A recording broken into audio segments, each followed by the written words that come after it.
ইন্দোনেশিয়ার সেন্ট্রাল জাভার পাতি রিজেন্সিতে টানা ভারী বৃষ্টির পর ২ সপ্তাহের বেশি সময় ধরে বিস্তীর্ণ এলাকা এখনও পানির নিচে। ধীরে ধীরে পানি নামলেও মানবিক সংকট দিন দিন আরও গভীর হচ্ছে। হাজারো মানুষ এখনও ঘর ছাড়া। সিলুংগঙ্গ নদী, যা জুয়ানা নদী নামেও পরিচিত, এখনও উপচে পড়ছে পানি। নদীর আশপাশের আবাসিক এলাকাগুলো সম্পূর্ণ প্লাবিত হয়েছে।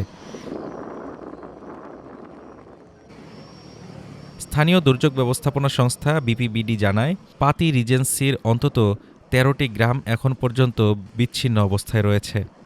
এসব এলাকায় পানির উচ্চতা ৫০ সেন্টিমিটার থেকে ১.৫ মিটার পর্যন্ত। সব মিলিয়ে ৭টি সাব ডিস্ট্রিক্টের ৬০টি গ্রাম এখনও বন্যার কবলে। আশ্রয়কেন্দ্রে থাকতে বাধ্য হয়েছে ৫৬৩টি পরিবার।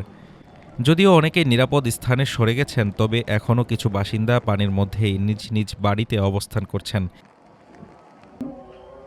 এক বৃদ্ধ বাসিন্দা বলেন, Bertahan di rumah mulai banjir pertama nganti sekarang 14 harinan. প্রথম বন্যার দিন থেকেই প্রায় ১৪ দিন ধরে তারা ঘরেই আছেন। বয়সের কারণে প্রয়োজনীয় জিনিসপত্র সরিয়ে নেওয়াও তাদের পক্ষে কঠিন।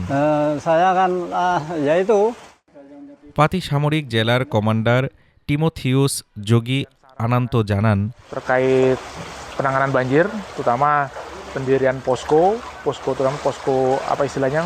বন্যা কবলিত এলাকাগুলোতে কমান্ড পোস্ট ও সহায়তা কেন্দ্র স্থাপন করা হয়েছে। জুয়ানা এলাকায় প্রায় ২০টি গ্রাম ক্ষতিগ্রস্ত।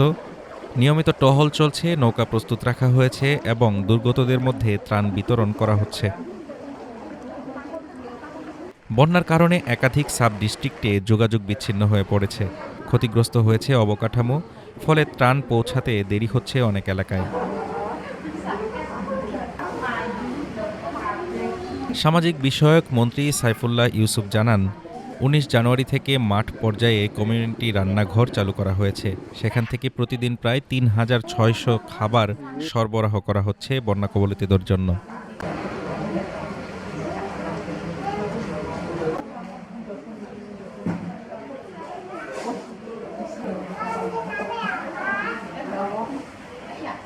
Desk report, Dhaka today.